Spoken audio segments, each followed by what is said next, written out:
ജാനുമ്മയുടെ വാക്കുകളിൽ വല്ലാത്തൊരു കുറ്റബോധം നീലിച്ചിരുന്നു. അവർ ദേവച്ചനോടായി പതുക്കെ പറഞ്ഞു, എന്താ ദേവേട്ടാ ആദ്യത്തിന് ഇങ്ങനെ സംസാരിക്കുന്നേ? കേട്ടിട്ട് എൻ്റെ നെഞ്ച് തകരുകയാ. നമ്മൾ കുറച്ചുകൂടി ക്ഷമയോടെ ആലോചിക്കേണ്ടതായിരുന്നു. കല്യാണം കഴിക്കേണ്ടിരുന്ന പെൺകുട്ടി ഒളിച്ചോടിപ്പോയപ്പോൾ തന്നെ ഈ കല്യാണം അവിടെ നിർത്തണമായിരുന്നു. അങ്ങനെ ചെയ്തിരുന്നെങ്കിൽ ഈ പ്രശ്നങ്ങളൊന്നും ഉണ്ടാകുമായിരുന്നില്ല. കുറച്ച് ദിവസം കഴിഞ്ഞ് അവനെ അനുനയിപ്പിച്ച് മറ്റൊരു പെൺകുട്ടിയെ നോക്കി നമുക്ക് വിവാഹം നടത്താമായിരുന്നു. ഇതിപ്പോൾ പഠിക്കാൻ ആഗ്രഹിച്ചൊരു പാവം പെൺകുട്ടിയുടെ ജീവിതമാണ് നമ്മൾ തകർത്തത്. പ്രായവ്യത്യാസം പോലും നോക്കാതെ നമ്മുടെ മകൻ്റെ ജീവിതം സുരക്ഷിതമാക്കാൻ വേണ്ടി മാത്രമാണ് അവളെ നമ്മൾ ഈ വീട്ടിലേക്ക് കൂട്ടിക്കൊണ്ടുവന്നത് തന്നെ. പക്ഷെ അവനോ ഇതൊരു നിർബന്ധിത വിവാഹമായിട്ടേ കണ്ടിട്ടുമുള്ളൂ. ജാനുമ്മയുടെ വാക്കുകൾ കേട്ട് ദേവച്ചൻ അവരെ ആശ്വസിപ്പിക്കാൻ ശ്രമിച്ചു. നീ ഒന്ന് ധൈര്യമായിരിക്ക് ജാനു. എപ്പോഴും ധൈര്യത്തോടെ കാര്യങ്ങൾ നേടുന്ന നീ തന്നെയാണോ ഇങ്ങനെ തളർന്ന് സംസാരിച്ച? എങ്ങനെയാ? അനന്യ നല്ലൊരു കുട്ടിയാ. വിഹാനും ആരെയും ചെയ്ത തെറ്റിനാണ് ഇപ്പോൾ ആദിത്യൻ ഈ അനുഭവിക്കുന്നത്. അതുകൊണ്ട് അവനിപ്പോൾ ദേഷ്യത്തിലായിരിക്കും. അനന്യയോടും ആദിത്യനും രണ്ടുപേർക്കും രണ്ട് വഴിക്ക് ചിന്തിച്ചാൽ ഈ പ്രശ്നം ഒരിക്കലും തീരില്ല. അതുകൊണ്ട് നമുക്ക് അനന്യയെ കൊച്ചിയിലേക്ക് കൊണ്ടുപോകാം. ആദിത്യൻ്റെ അടുത്ത് അവളെ വിട്ടിട്ട് നമുക്ക് തിരിച്ചു പോരാം. നിങ്ങൾ പറയുന്നത് ശരിയാണ് ദേവച്ച. പക്ഷെ അവിടെ ചെന്നാൽ ദേവച്ചൻ പൂർത്തിയാകാതെ മടിച്ചു. അവിടെ ചെന്ന് ഒരു ബുദ്ധിമുട്ടും ഉണ്ടാക്കില്ല, ജാനുമ്മ ഇടയ്ക്ക് വെച്ച് പറഞ്ഞു. രണ്ടുപേരും ഒരു വീട്ടിൽ ഒരുമിച്ച് ജീവിക്കുമ്പോൾ പരസ്പരം മനസ്സിലാക്കാൻ സാധിക്കും. അപ്പോൾ എല്ലാം ശരിയായിക്കോളും. അതുവരെ മറ്റൊരു വഴിയുമില്ല. അനന്യയോട് കാര്യങ്ങൾ കൃത്യമായി പറഞ്ഞ് മനസ്സിലാക്കാം. നമുക്കവളെ കൂടെ കൂട്ടാം. എങ്ങനെയെങ്കിലും ഈ പ്രതിസന്ധി ഞാൻ കൈകാര്യം ചെയ്തോളാം. എനിക്കതിൽ ആത്മവിശ്വാസമുണ്ട്. ജാനുമ്മയുടെ വാക്കുകൾ കേട്ടതും ദേവച്ചൻ്റെ മനസ്സിലെ ഭാരം ഒരല്പം കുറഞ്ഞു. ശരി ജാനു, എങ്കിൽ നാളെ രാവിലെ തന്നെ നമുക്ക് കൊച്ചിയിലേക്ക് പുറപ്പെടാം. അദ്ദേഹം സമ്മതിച്ചു. ശരി, ഞാൻ പോയി അടുക്കളയിലെ ജോലികളൊക്കെ നോക്കട്ടെ എന്ന് പറഞ്ഞ് ജാനുമ്മ അടുക്കളയിലേക്ക് നടന്നു. മുറിയിൽ ആര്യ തൻ്റെ അനിയത്തിയുടെ തലയിൽ പതുക്കെ തലോടിക്കൊണ്ടേയിരുന്നു. അനന്യയുടെ കണ്ണുകൾ അപ്പോൾ ഒഴിയുന്നുണ്ടായിരുന്നില്ല. ആര്യ അവളുടെ പതുക്കെ പറഞ്ഞു, ഇങ്ങോട്ട് നോക്കാൻ അനന്യ, നീ ഇങ്ങനെ കരഞ്ഞിട്ട് ഒരു കാര്യവുമില്ല. സംഭവിച്ചതെല്ലാം സംഭവിച്ചു കഴിഞ്ഞു. ഇനി നീ കുറച്ചുകൂടി ധൈര്യം കാണിക്കണം. അനന്യ ആര്യയുടെ മുടിയിൽ നിന്ന് പതുക്കെ എഴുന്നേറ്റിരുന്നു. വറ്റാത്ത കണ്ണീരോടെ അവൾ ചേച്ചിയോടായി ചോദിച്ചു, ഞാൻ എങ്ങനെയാ ചേച്ചി ധൈര്യത്തോടെ ഇരിക്കുക? എനിക്ക് താലി ചാർത്തിയാൾ അമ്മയുടെ മുന്നിൽ വച്ചല്ലേ അദ്ദേഹം അങ്ങനെയൊക്കെ സംസാരിച്ചത്. ഇപ്പോൾ എന്നെ തിരിഞ്ഞു പോലും നോക്കാതെ അദ്ദേഹം പോയി. ദേവച്ചൻ ഫോണിൽ സംസാരിച്ചതെല്ലാം നീയും കേട്ടതല്ലേ? എനിക്കിപ്പോൾ ജീവനുണ്ടെങ്കിലും മരിച്ചതിന് തുല്യമായ തോന്നുന്നേ. ഒരു വികാരവുമില്ലാത്ത വെറും ഒരു ജഡം പോലെ ഞാനിരിക്കുക. എത്ര കഷ്ടപ്പെട്ട് പഠിച്ചതാണെന്നോ ഞാൻ. എല്ലാം ഒറ്റ രാത്രി കൊണ്ടെല്ലാം അവസാനിച്ചു. അവളുടെ തലമുടിയിൽ വിരലോടിച്ച് ആര്യ വീണ്ടും പറഞ്ഞു, എൻ്റെ അനിയത്തി മനസ്സ് തളരരുത്. എല്ലാം മാറി മറിയും. നിന്റെ ഭർത്താവ് വിചാരിച്ചാൽ നിന്നെ തുടർന്ന് പഠിപ്പിക്കാനും ഒരു ഡോക്ടറാക്കും അയാൾക്ക് സാധിക്കും. അതിനെ നീ ആളുടെ മനസ്സിലാക്കി അനുസരണയോടെ ജീവിക്കാൻ പഠിക്കണം. നീ എന്താ ചേച്ചി തമാശ പറയുകയാണോ? അനന്യയുടെ ശബ്ദത്തിൽ അമർഷം ഇരമ്പി വന്നു. എൻ്റെ കഴുത്തിൽ താല കെട്ടിയിട്ട് തൊട്ടടുത്ത നിമിഷം എനിക്ക് അവളെ ആവശ്യമില്ലെന്ന് പറഞ്ഞിറങ്ങിപ്പോയ ഒരാളാണോ എന്നെ പഠിപ്പിക്കാൻ പോകുന്നത്? ചേച്ചിക്കെന്താ വട്ടാണോ? അയാൾ എന്നെ മനസ്സിലാക്കുമെന്നോ? സ്വന്തം പ്രായത്തിന് ചേർന്ന് പക്വത പോലും കാണിക്കാതെ ഒരു മൃഗത്തെ പോലെ ദേഷ്യപ്പെടുന്ന ഒരാളോട് ഞാൻ എങ്ങനെയാ പൊരുത്തപ്പെടുക? എൻ്റെ സ്വഭാവത്തെക്കുറിച്ച് എത്ര മോശമായാണ് അയാൾ സംസാരിച്ചത്, നമ്മുടെ കുടുംബത്തെക്കുറിച്ചും. വാക്കുകൾ പൂർത്തിയാക്കാൻ കഴിയാതെ അവൾ വിതുമ്പിപ്പോയി. കഴിഞ്ഞു, എല്ലാം കഴിഞ്ഞു. ഇനി ഇതിനെക്കുറിച്ച് കൂടുതലാരും സംസാരിക്കാൻ എനിക്ക് താല്പര്യമില്ല. അനന്യ തീർത്തു പറഞ്ഞു. ശരി, നീ പോയി വിഹാനേട്ടനോട് സംസാരിക്ക്. എൻ്റെ കൂടെ നീ ഒരുപാട് നേരം ഇരുന്നതല്ലേ, ഞാൻ കുറച്ചു നേരം കിടക്കട്ടെ? അവൾ ആര്യയോട് പറഞ്ഞു. നിന്നെ ഇങ്ങനെ തനിച്ചാക്കി എങ്ങനെയടി ഞാൻ പോവുക? ആര്യ വിഷമത്തോടെ ചോദിച്ചു. അതൊന്നും സാരമില്ല ചേച്ചി, എനിക്ക് പ്രശ്നമില്ല. വിഹാനും സങ്കടത്തിലായിരിക്കും. നീ പോയി അദ്ദേഹത്തെ നോക്ക്. അനന്യ നിർബന്ധിച്ച് അവളെ പറഞ്ഞയച്ചു. ശരി അനന്യ. ആര്യ പതുക്കെ എഴുന്നേറ്റു വിഹാനെ തിരക്കി നടന്നു. അവൻ്റെ മുറി എവിടെയാണെന്ന് അവൾക്കറിയാത്തത് കൊണ്ട് അവൾ ഹാളിൽ വന്ന് അങ്ങോട്ടും ഇങ്ങോട്ടും നോക്കി. അവളുടെ പരിഭ്രമം ശ്രദ്ധിച്ച് ദേവച്ചൻ അങ്ങോട്ട് വന്നു. അദ്ദേഹം അവളെ വിഹാൻ്റെ മുറിയിലേക്ക് കൂട്ടിക്കൊണ്ടുപോയി. ആര്യ മുറിയിൽ കയറിയതും ദേവച്ചൻ വാതിൽ ചാരി ലൈറ്റ് ഓഫ് ചെയ്തു. ഡിം ലൈറ്റിൻ്റെ നേരിയ വെളിച്ചം മാത്രം മുറിയിൽ അവശേഷിച്ചു. വിഹാൻ കട്ടിൽ ഒരരികിൽ വന്നിരുന്നു. അവൻ പതുക്കെ ആര്യയുടെ കൈകൾ തൻ്റെ കൈക്കുള്ളിലാക്കി. പക്ഷെ ആര്യ അവൻ്റെ കൈകൾ പതുക്കെ വിടുവിച്ചു. ഇന്ന് വേണ്ട വിഹാൻ. അവളുടെ ശബ്ദം ഇടറി. എൻ്റെ മനസ്സ് ഒട്ടും ശരിയല്ല. എൻ്റെ കൂടപ്പിറപ്പ് അവിടെ തനിച്ചിരുന്ന് കരയുകയാ. അവൾക്കും ഈ അവസ്ഥയിൽ എന്ത് ചെയ്യണമെന്നറിയില്ല.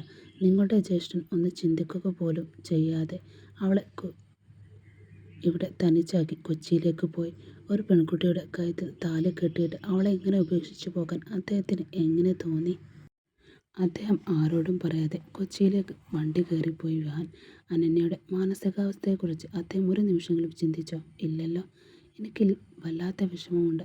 ഈ ഒരു സാഹചര്യത്തിൽ എൻ്റെ മനസ്സിൽ തെല്ലും സന്തോഷമില്ല. നിന്നോടൊപ്പം സന്തോഷമായിരിക്കാൻ എനിക്ക് കഴിയില്ല. നീ എന്നെ ഒന്ന് മനസ്സിലാക്കണം. അനന്യയുടെ ജീവിതം ആദ്യം ഒന്ന് നേരെയാവട്ടെ. ആര്യ വിഹാൻ്റെ നെഞ്ചിൽ നിന്ന് പതുക്കെ മാറി നിന്നുകൊണ്ട് പറഞ്ഞു. വിഹാൻ അവളുടെ വാക്കുകൾ പൂർണ്ണമായി ഉൾക്കൊള്ളാൻ കഴിഞ്ഞില്ല. അവൻ ചോദിച്ചു, നീ എന്തൊക്കെയാ ആര്യ പറയുന്നത്? അവരുടെ ജീവിതത്തിലെ പ്രശ്നങ്ങൾ പതുക്കെ മാറിക്കോളും. നമ്മുടെ വിവാഹം കഴിഞ്ഞത് ഇന്നാണ്. ഇന്ന് നമ്മുടെ ആദ്യ രാത്രിയാണ്. നിനക്കറിയില്ലേ, ഇന്ന് വരെ നിൻ്റെ അടുത്തുനിന്ന് എനിക്കൊരു ചെറിയ സ്നേഹപ്രകടനം പോലും കിട്ടിയിട്ടില്ല. എത്ര നാളായി ഞാൻ ഇതിനായി കാത്തിരിക്കുന്നു. നമ്മൾ രണ്ടുപേരും ഇപ്പോൾ അകന്നു നിന്നാൽ അവരുടെ ജീവിതം ശരിയാകുമോ വിഹാൻ? നീ പറയുന്ന കാര്യങ്ങൾ ഒന്ന് ചിന്തിച്ചോക്ക്. ആര്യ ഇടക്ക് വെച്ച് പറഞ്ഞു. നമുക്ക് നമ്മുടെ ജീവിതം പതുക്കെ തുടങ്ങാം. നാളെ അനിയനെ കൊച്ചിയിലേക്ക് കൂട്ടിക്കൊണ്ടുപോയി ചേട്ടൻ്റെ വീട്ടിൽ വിട്ടിട്ട് വരാമെന്ന് ജാനമ്മയും ദേവച്ചനും പറഞ്ഞിട്ടുണ്ട്. അതുകൊണ്ട് നീ ഇപ്പോൾ അതിനെക്കുറിച്ചെടുത്ത് വിഷമിക്കേണ്ട. വിഹാൻ്റെ ഉള്ളിൽ ദേഷ്യം ഇരച്ചു കയറി. ചേട്ടന് ദേഷ്യം കൂടുതലാണ്. അദ്ദേഹത്തിൻ്റെ പ്രായമെത്ര? അനന്യയുടെ പ്രായമെത്ര? അതൊന്നും മനസ്സിലാക്കാതെ പെരുമാറാൻ അദ്ദേഹം എന്തൊരു മനുഷ്യനാ? ആര്യ ആത്മകഥം പോലെ വിഹാനോട് പറഞ്ഞു. ഇങ്ങോട്ട് നോക്കാരെ, ഇപ്പോൾ ഈ സമയത്ത് ഈ വീട്ടിൽ വെച്ച് അനാവശ്യമായ ചർച്ചകളൊന്നും ചെയ്യേണ്ട. എൻ്റെ നിയന്ത്രണം നഷ്ടപ്പെടുത്തരുത് നീ. എനിക്ക് മുൻപേ തന്നെ നിൻ്റെ മേൽ അത്രമേൽ ആഗ്രഹവും പ്രണയവുമുണ്ട്. വിഹാൻ അവളുടെ കൈകൾ വീണ്ടും അമർത്തി പിടിച്ചു. ആര്യ അവൻ്റെ കൈകൾ തട്ടി മാറ്റി. നീ എന്തൊരു മനുഷ്യനാണ് വിഹാൻ. രാവിലെ വരെ നിൻ്റെ ജ്യേഷ്ഠന് വേണ്ടി എന്നെ വിട്ടുകൊടുക്കാൻ തയ്യാറായി നിന്നവനല്ലേ നീ? ഇപ്പോൾ പെട്ടെന്ന് എൻ്റെ മേൽ നിനക്ക് ഇത്ര വലിയ മോഹം ഉണർന്നു വരാൻ എന്താടാ കാരണം? ഒരു പക്ഷേ നീ പറഞ്ഞത് കേട്ട് നിൻ്റെ ജ്യേഷ്ഠൻ ആദ്യത്തിന് കല്യാണം കഴിച്ച് ഈ വീട്ടിലേക്ക് ഞാൻ വന്നിരുന്നെങ്കിൽ. അവളുടെ വാക്കുകൾ പൂർത്തിയാക്കും മുമ്പ് വിഹാൻ്റെ കൈപ്പത്തി അവളുടെ കവളിൽ ആഞ്ഞു പതിച്ചു. അവൻ ദേഷ്യത്തോടെ ആക്രോശിച്ചു. വാക്കുകൾ സൂക്ഷിച്ചുപയോഗിക്കണം ആര്യ. ജ്യേഷ്ഠൻ്റെ ഭാര്യ അമ്മക്ക് തുല്യമാണ് എനിക്ക്. അത്രയും കേവലമായ ബുദ്ധി എനിക്കില്ല. നീ എൻ്റെ ഭാര്യ ആയതുകൊണ്ട് മാത്രമാണ് പൂർണ്ണ അവകാശത്തോടെ ഞാൻ നിൻ്റെ അരികിലേക്ക് വന്നത് തന്നെ. അതിനുമപ്പുറം നിൻ്റെ ശരീരത്തോട് എനിക്ക് വെറി പൂണ്ട ആർത്തിയൊന്നുമില്ല. നീയും നിൻ്റെയും പാഴായ പ്രണയവും എനിക്കിനി വേണ്ട എന്ന് പറഞ്ഞ് അവൻ ദേഷ്യത്തോടെ കട്ടിലേക്ക് തിരിഞ്ഞു കിടന്നു. അവനിൽ നിന്ന് ആദ്യമായി കിട്ടിയ ആ ഒരു അടി ആര്യയെ തളർത്തിക്കളഞ്ഞു.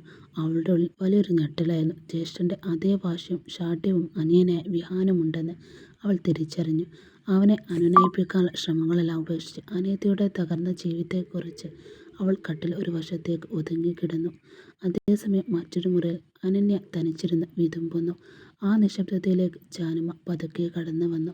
അവർ അനന്യയുടെ അരികിലിരുന്ന് അവളുടെ തലയിൽ പതുക്കെ തലോടി. മോളെ അനന്യ, നീ ഇങ്ങനെ കരഞ്ഞ് തളരരുത്. ഇതെല്ലാം താൽക്കാലികമാണ്. നാളെ രാവിലെ തന്നെ നമ്മൾ കൊച്ചിയിലേക്ക് പോവുകയാണ്. നിന്റെ ഭർത്താവിൻ്റെ അടുത്ത് സുരക്ഷിതമായി എത്തിക്കേണ്ടത് ഞങ്ങളുടെ ഉത്തരവാദിത്തം. എൻ്റെ മകന് ദേഷ്യം കൂടുതലാണെങ്കിലും അവൻ്റെ ഉള്ളം തങ്കമാണ്. അവൻ നിന്നെ മനസ്സിലാക്കിക്കോളും. വേണ്ട ജാനുമ്മേ, അനന്യ അവരുടെ കൈകൾ തടഞ്ഞുകൊണ്ട് പറഞ്ഞു. കുറച്ച് ദിവസം കൂടി ഞാൻ ഇവിടെ തന്നെ നിന്നോട്ടെ അമ്മേ. അദ്ദേഹത്തിന് എന്നെ കാണുന്നത് തന്നെ ഇഷ്ടമല്ല.